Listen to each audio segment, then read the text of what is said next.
Senadora, buen día. Le saluda Rubén Atahuichi. ¿Cómo se encuentra? Rubén, buenos días. Qué placer saludarle a usted y saludarle a su audiencia. Muchas Acá a gracias. su disposición, Rubén.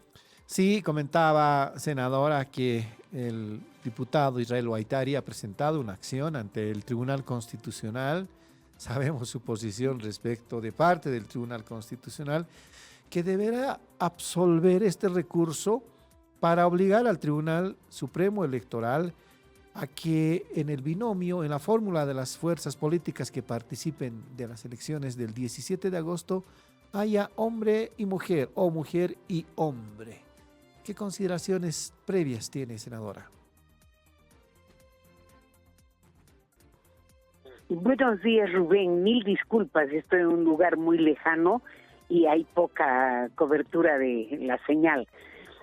Como estábamos indicando, para mí, Huaytari lo único que está haciendo es prácticamente un show político, ¿no? Y hacer valer al Tribunal Constitucional. Mientras el Tribunal Constitucional no esté completo, prácticamente no tenemos nada que consultarle, porque no se olvide usted, Rubén, que está dirigiendo el tribunal un trucho, está dirigiendo una persona que no es legítima. Entonces, ¿qué podemos consultarle a un tribunal así? Pero precisamente por esa razón es que nosotros hemos previsto este tema de hacer un proyecto de ley en el que incluyamos todos los temas pendientes que tiene el órgano electoral.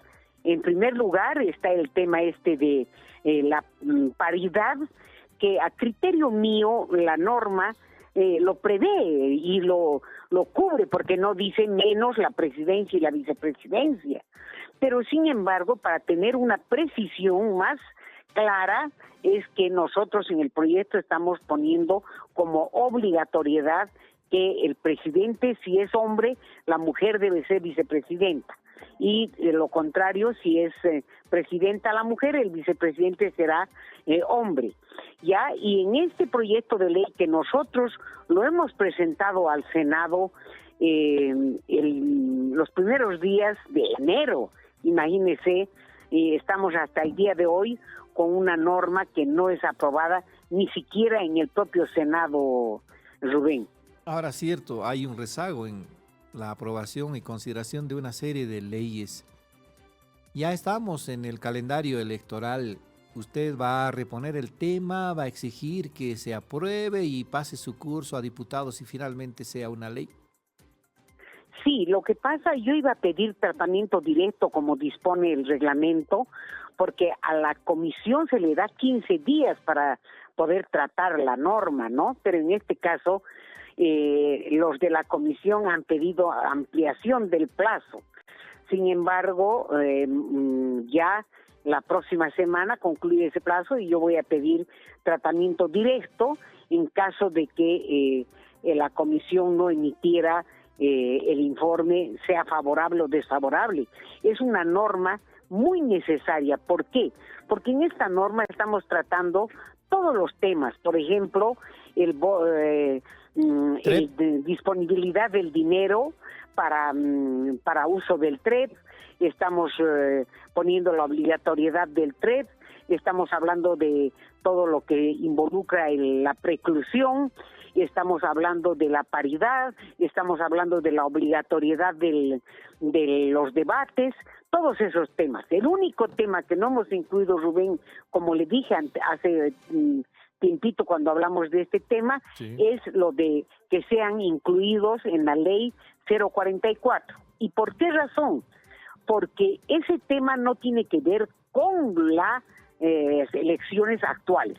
Y es un tema que puede dar lugar a una discusión constitucional, porque en la Constitución no figura para un juicio de privilegio el órgano electoral. Entonces, para evitar problemas, precisamente es que yo no lo he incluido en este proyecto de ley. Ahora, senadora, ¿por qué antes no se ha considerado esta necesidad?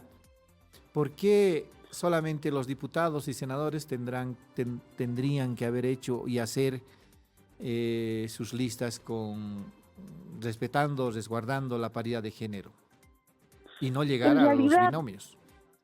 para mí, sinceramente, es una deficiencia en la que ha caído el propio órgano electoral, porque el órgano electoral, interpretando la norma, debió haber exigido, ¿no? Pero bueno, por eso mismo es que ahora estamos aclarando y poniendo de que esta previsión también de paridad incluye a presidencia y vicepresidencia. Ahora, ¿alcanzan hasta el 19 de mayo para aprobar esta ley de paridad de género en los binomios presidenciales, senadora? Claro que sí, alcanza, porque en realidad no se olvide usted que tenemos todavía la presentación de candidatos no es inmediata, ¿no? Todavía tenemos tiempo. Así es. Ahora, también hay un problema en la Asamblea Legislativa, senadora. Ya es visible, es evidente que algunos diputados, algunos senadores ya están trabajando con algunos precandidatos y candidatos a las elecciones. Sus colegas de Comunidad Ciudadana, por ejemplo, se han decantado por Samuel Doria Medina. Ahí vemos a Barrientos, ahí vemos a Alarcón y otros nombres más.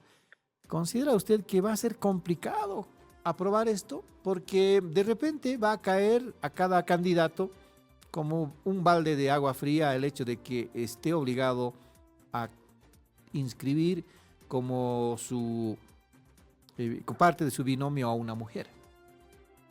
Indudablemente que esto va a traer muchos problemas, ¿no? Porque, sabe, para mí, Rubén, es una falencia gravísima la que tiene la ley cuando no habla de que ninguna persona que esté en ejercicio de una función pública puede presentarse como candidato. Debería renunciar los 90 días antes. ¿Por qué? Porque en realidad, como usted dice, ahora estamos trabajando a medio pulmón, porque la gente está dando prioridad a su campaña política, ¿no? Y además, lo grave es que todo lo que hacen es en función política.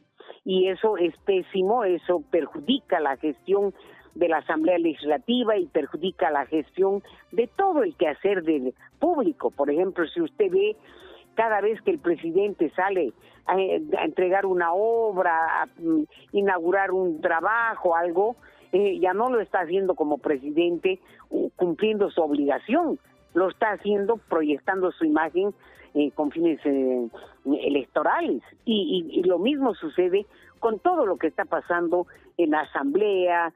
Usted ve a Andrónico, está viendo a otros que se están postulando. Entonces realmente estamos atravesando un periodo crítico, pero por falta de la previsión de la norma, ¿no? ¿Podríamos descontar que en las elecciones del 17 de agosto los binomios sean hombre y mujer? Senadora, ¿qué expectativa tiene? Yo pienso que el órgano electoral, aún sin necesidad de tener esa ley que estamos pidiendo, que hemos presentado, sí, el órgano electoral debía exigir. En la convocatoria no hay algo específico, senadora. Sí, pero yo pienso que al momento de presentar las fórmulas va a tener que exigir el órgano electoral, porque estaríamos en realidad incumpliendo la norma, ¿no? Como lo hemos hecho a lo largo de todo este tiempo, porque el espíritu de la norma, cuando se habla de la paridad, no es pues simplemente para cargos judiciales o para cargos legislativos. Legislativos, no, la norma es general y así deberíamos entenderla. Claro, han omitido este principio en las elecciones anteriores y recordábamos algunos nombres, pero en el tiempo reciente, salvo Yanine Áñez en las elecciones de 2020 y su binomio conformado con Samuel Doria Medina, cumplían la regla. Pero al final creo que el Tribunal Supremo ha omitido esta norma y ha dejado pasar. Ahora, preocupa que todavía la Asamblea Legislativa no termine de aprobar estos proyectos de ley exigidos por el Tribunal Supremo Electoral. Hay en agenda pendiente 5 normas ¿Y cuándo cree que van a resolverse estas normas? ¿Cuándo cree que se van a aprobar, senadora? Para mí, Rubén, ya ando ya no solamente con lo que debería ser, sino con lo que realmente está sucediendo. Aquí lo que pasa es que no hay voluntad política, ¿no? Porque incluso no olvide usted que yo presenté también otro proyecto de ley indicando que junto con estas elecciones deberían completarse los tribunales del Constitucional y el Tribunal Supremo, pero tampoco ha habido resistividad. Para mí, en el fondo, creo que muchos de los incluso candidatos no tienen una voluntad política de que estas cosas salgan adelante, ¿no? Parecería ser que hay un interés vedado por detrás de incluso obstaculizar las propias elecciones, Rubén. Ahora sí, ahora, ¿usted cree que este recurso presentado por Guaitari tenga ese fin de obstaculizar las elecciones generales, senadora? No, lo que él debe estar tratando es de ganar protagonismo, ¿no? Como últimamente ha caído mucho su imagen, debe querer postularse a algo y está queriendo revitalizar su figura, ¿no? Ahora, senadora, muchos y muchos colegas suyos ya están trabajando en campañas, como decíamos al principio. ¿En qué medida contribuye o perjudica a la Asamblea Legislativa esta bipolaridad, si quiere, de funciones y de tareas, de roles? Es totalmente nefasto. Es nefasto porque le explicaba a usted, Rubén, que la gente, incluso algunos proyectos, no ven porque pueden tener un costo político para ellos.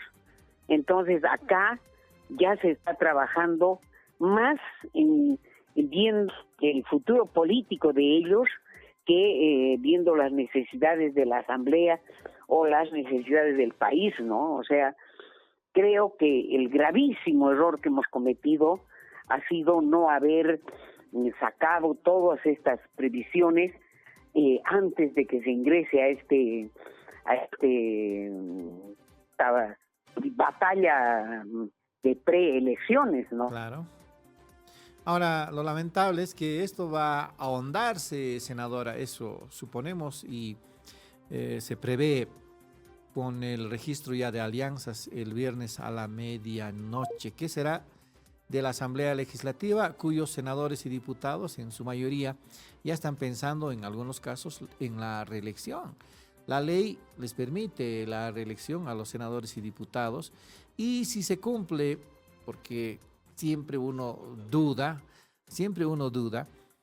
este auto constitucional que señala que las autoridades electas de los órganos ejecutivo, legislativo, electoral y judicial tienen la opción de ser reelectos una sola vez. Es decir, un mandato de 10 años y 6 años en el caso, 12 años en el caso del Tribunal Electoral.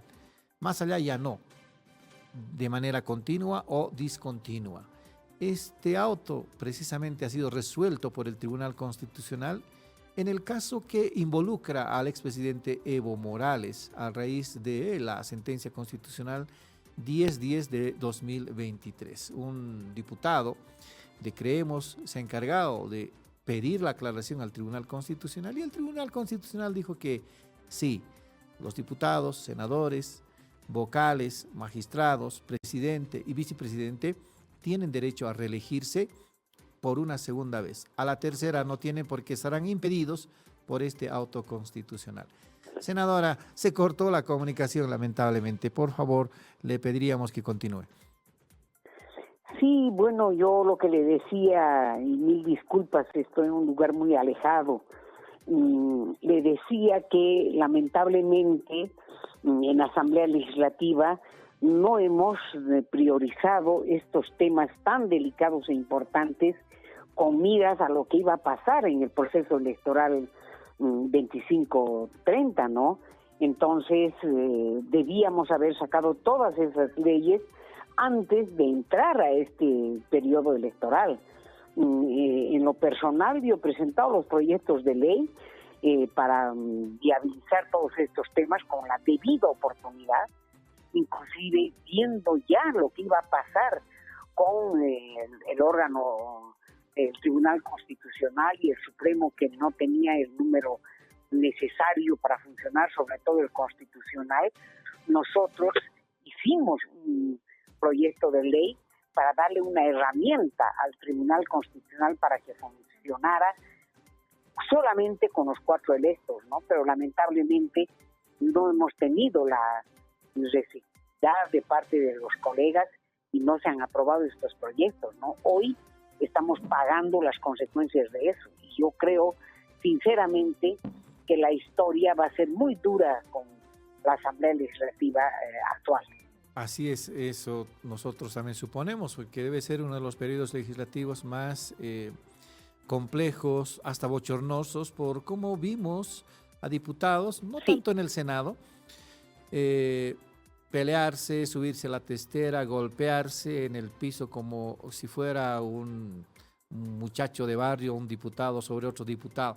Una pena, lamentablemente. Entonces, creo que, senadora, de aquí en adelante va a ser complicado terminar la gestión legislativa, considerando precisamente estos elementos que usted nos recuerda. Peor todavía desde el 6 de agosto, cuando ya se va a saber quién será el presidente, y ahí a algún diputado o senador que hubiera sido reelecto va a estar envalentonado.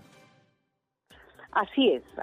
En realidad, yo creo que lo que vamos a trabajar en la Asamblea Legislativa este tiempo va a ser solamente aquello que tenga un acuerdo político, ¿no? Lo demás lo van a ir postergando, lo van a ir dejando, porque todos quieren llevar agua a su molino, ¿no? Los pocos que no tenemos ningún interés político a futuro, prácticamente vamos a estar presentando proyectos, pero muy pocos darán a luz, ¿no? Para darle una idea de todo el trabajo que hemos presentado. Yo he presentado, desde que he ingresado a la Asamblea, más de 70 proyectos de ley. De esos 70 proyectos de ley, aprobados en ambas cámaras, ni uno. Imagínese usted. Y proyectos importantísimos. Por ejemplo, el derecho al acceso a la información, que es un tema que inclusive la CIDH ha puesto una llamada de atención al país, a sancionar prácticamente por el incumplimiento de este deber que tenemos de tener una ley de acceso a la información. Y en diputados no ha salido. Este tema de dar las herramientas al Tribunal Constitucional ni siquiera ha salido en el Senado. O sea, hay muchas leyes. Electoral, ¿no? O sea, yo digo que realmente la historia nos va a juzgar, y con justa razón, Rubén. Se refería a estos proyectos de ley pendientes de aprobación que ha requerido el Tribunal Electoral, senadora, ¿no? Todo, el Tribunal Electoral, para dar posibilidad de que funcione el Tribunal Constitucional.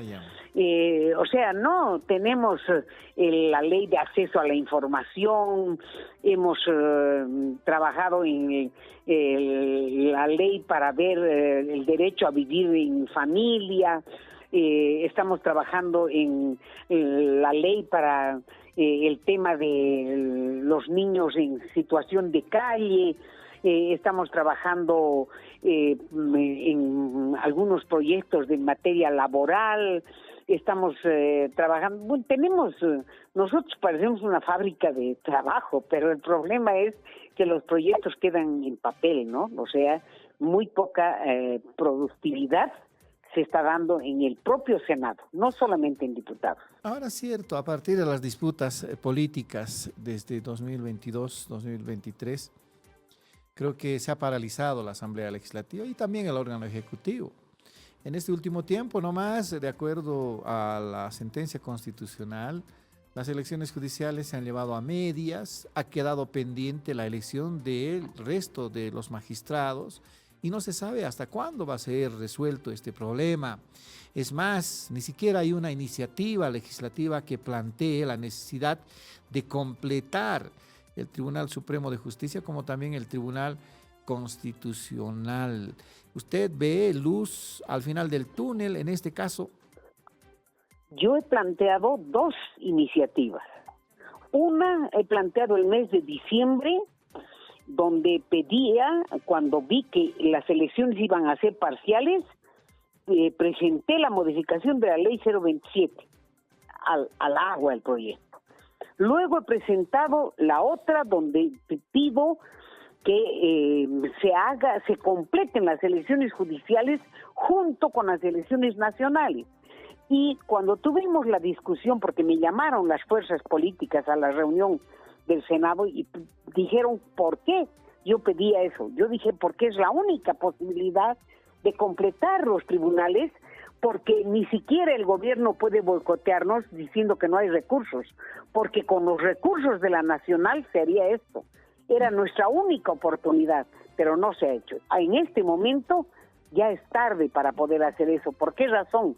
Porque usted necesita un tiempo para hacer la preselección en la Asamblea Legislativa y el órgano electoral necesita por lo menos 90 días para preparar esas elecciones. Claro. Entonces prácticamente le hemos dado un tiro de gracia al Tribunal Constitucional y el Supremo no, porque el Supremo mal que mal, ellos son 7 y 2 son los truchos, la minoría son los truchos, ¿no? Ahora, cierto, eso quedará prorrogado nomás hasta que termine la gestión de los elegidos en diciembre. Senadora, finalmente había la idea de plantear un juicio penal contra los magistrados autoprorrogados. ¿En qué anda este proceso? ¿Nos puede contar, por favor? Sí, en realidad yo había pedido al Senado, el Senado dio curso, pero lamentablemente la presidencia parece que instruyó a uno de los funcionarios, a uno de los abogados, y no lo hizo. Entonces nosotros sí hemos preparado la demanda y yo tenía intención de presentarla este lunes en Sucre, pero me han indicado que el presidente está dispuesto, del Senado está dispuesto a firmar esa denuncia que estamos haciendo, que la hemos preparado en mi despacho. Entonces, todavía está en curso esta necesidad que se han planteado varios senadores, especialmente del levismo y de la oposición, para iniciarle un proceso penal a los magistrados y de paso, esto termina en juicio de responsabilidades, ¿cierto, senadora? No, no puede ir a un juicio de responsabilidades porque ellos son vulgares delincuentes. Ajá. Ellos no pueden tener un juicio de responsabilidades. Un juicio de responsabilidades tiene una autoridad electa. Ellos no han sido electos. Ellos mismos se han proclamado magistrados. O sea, ellos no tienen derecho a un juicio de responsabilidad. El juicio de responsabilidades que yo he preparado para ellos, pero que no hay las condiciones en este momento en la Cámara de Diputados para iniciarlo, es el de la Declaración Constitucional 049-2023, que es la que les permite la prórroga.